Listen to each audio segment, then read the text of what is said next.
নমস্কার বন্ধুরা, আশা করছি সবাই খুব ভালো আছেন। আজ আমরা জেনে নেব বিশ্বকর্মা পুজোর তারিখ, পুজোর গুরুত্বপূর্ণ মন্ত্র এবং পুজো বিধি। কথিত আছে, যুগে যুগে ভূভারতে যত রকম সুন্দর নির্মাণ শৈলী তৈরি হয়েছে সবটাই নির্মাণ করেছেন বিশ্বকর্মা। এই দেবতার হাত ধরেই ধরিত্রীতে পুষ্পক বিমান, দ্বারকানগর, জমপুরী, কুবেরপুরী নির্মিত হয়েছে। রামায়ণে বর্ণিত অপূর্ব শোভা ও সম্পদ বিশিষ্ট লঙ্কানগরীর নির্মাতাও বিশ্বকর্মা বলেই কথিত। তিনি উপবেদ, স্থাপত্যবেদ, চতুষ্ষষ্ঠী কলারও প্রকাশক। ছোটবেলা থেকেই দুর্গাপুজোর আগমনী ঘণ্টা হিসাবে জড়িয়ে আছে বিশ্বকর্মা পুজো। কিন্তু তখন থেকেই বিশ্বকর্মা পুজো ঘিরে একটা মনে প্রশ্ন বারবার উঁকি মেরেছে। তা হলো, অন্য সব দেবদেবীর পুজোয় ক্যালেন্ডারে কোনো নির্দিষ্ট দিন না থাকলেও কেন বিশ্বকর্মা পুজো প্রায় প্রতি বছর 17ই সেপ্টেম্বর উদযাপিত হয়? বিদ্যার দেবী সরস্বতী, অর্থের দেবী লক্ষ্মী, শক্তির দেবী দুর্গা, কালী সবার পুজোরই কোনো বাঁধা ধরা তারিখ নেই। কিন্তু দেবশিল্পী বা দেবতাদের ইঞ্জিনিয়ার বিশ্বকর্মার পুজো মানেই 17ই সেপ্টেম্বর। তার কারণ, বিশ্বকর্মার পুজোর দিন ভাদ্র মাসের শেষ তারিখে নির্ধারিত। এই ভাদ্র সংক্রান্তির আগে বাংলা পঞ্জিকায় 5টি মাসের উল্লেখ মেলে। এই 5টি মাসের দিন সংখ্যাও প্রায় বাঁধা ধরাই সাকুল্যে 156টি দিন। এই নিয়ম ধরে বিশ্বকর্মা পুজোর যে বাংলা পঞ্জিকা মতে তারিখটি বেরোয়, তা ইংরাজি ক্যালেন্ডারের 17ই সেপ্টেম্বরেই পড়ে। কোনো কোনো বছরে এই 5 মাসের মধ্যে কোনোটা যদি 29 বা 32 দিনের হয়, একমাত্র তখনই বিশ্বকর্মা পুজো একদিন পিছিয়ে বা এগিয়ে যায়।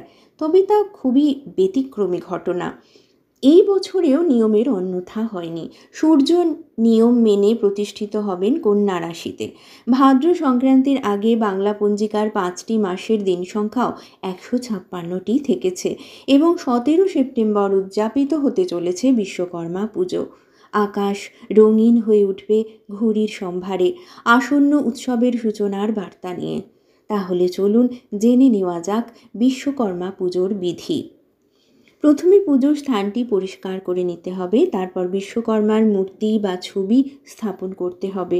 এরপর ঘটে জল ভরে তাতে আম্রপল্লব ডাব দিয়ে সাজাতে হবে। সংকল্প: পূজারী প্রথমে সংকল্প মন্ত্র পাঠ করে পুজো শুরু করেন। ধ্যান ও আবাহন: তারপর বিশ্বকর্মার ধ্যান করে তাকে আবাহন করা হয়। ওং দংশপাল মহাবীর সুচিত্র কর্মকারক বিশ্বকৃত বিশ্ববৃক ধ্যানতং চ বাসনা মানদণ্ড ধৃক।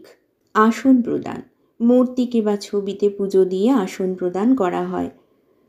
পঞ্চামৃত এবং জল দিয়ে প্রতীকী স্নান করানো হয়। এরপর বস্ত্র উপবীত অর্পণ করা হয়। চন্দন, সিঁদুর, ফুল, তুলসী এবং দূর্বা অর্পণ করা হয়। ধূপ জ্বালিয়ে দীপ প্রজ্বলন করা হয়। বিভিন্ন ফল, মিষ্টি এবং নৈবেদ্য নিবেদন করা হয়। বিশ্বকর্মার পুষ্পাঞ্জলি মন্ত্র: ফুল, চন্দন, দূর্বা, তুলসী পাতা, বেলপাতা হাতে করে নিয়ে করজোড়ে মন্ত্র পাঠ করবেন। দেবশিল্পিন মহাভাগ দেবানাং কার্য সাধক পূজাং গৃহান বিধিবৎ কল্যাণং কুরু মে সদা। প্রণাম করে বিশ্বকর্মার চরণে বা ঘটে বিশ্বকর্মার পুষ্পাঞ্জলি দেবেন। তারপর আবার ফুল, চন্দন, দূর্বা, তুলসী, বেলপাতা হাতে করে নিয়ে হাত জোড় করে দ্বিতীয় মন্ত্রটি পাঠ করবেন। আয়ুর্যশ বলং দেহি শিল্পে দেহি শুভংমতি ধনং দেহি যশ দেহি বিশ্বকর্মণ প্রসীদ মে। আবার প্রণাম করে বিশ্বকর্মার চরণে বা ঘটে পুষ্পাঞ্জলি দেবেন। তারপর আবারও ফুল, চন্দন, দূর্বা, তুলসী পাতা, বেলপাতা হাতে করে নিয়ে হাত জোড় করে তৃতীয় মন্ত্রটি পাঠ করবেন। শিল্পাচার্য নমস্তুভ্যং নানালঙ্কার ভূষিতম মম বিঘ্ন বিনাশায় কল্যাণং কুরু মে সদা। এইভাবে বিশ্বকর্মার চরণে বা ঘটে 3 বার পুষ্পাঞ্জলি অর্পণ করবেন এবং তারপর ভগবান বিশ্বকর্মার প্রণাম মন্ত্র পাঠ করে প্রণাম করবেন। দেবশিল্পিন মহাভাগ দেবানাং কার্য সাধক বিশ্বকর্মণ নমস্তুভ্যং সর্বাভীষ্টং প্রদায়ক। পূজা শেষে আরতি করা হয়, যা এক ভিন্ন আধ্যাত্মিক পরিবেশ তৈরি করে। আরতি শেষে সবাই বিশ্বকর্মাকে প্রণাম করে আশীর্বাদ প্রার্থনা করেন। সব শেষে প্রসাদ বিতরণ করা হয়। এই দিনে অনেকেই ঘুড়ি ওড়ানোর উৎসবে মেতে ওঠেন। আশা করি আজকের এই ভিডিওটি আপনাদের বিশ্বকর্মা পুজো সম্পর্কে একটি বিস্তারিত ধারণা দিতে পেরেছে। সবাই ভালো থাকুন, সুস্থ থাকুন এবং বিশ্বকর্মার কৃপায় আপনাদের কর্মজীবন আরও সফল হোক। যদি ভিডিওটি ভালো লেগে থাকে তাহলে লাইক, কমেন্ট এবং শেয়ার করতে ভুলবেন না। আর আমাদের চ্যানেলটি সাবস্ক্রাইব করে পাশে থাকবেন। আবার দেখা হবে কোনো নতুন ভিডিওতে। নমস্কার।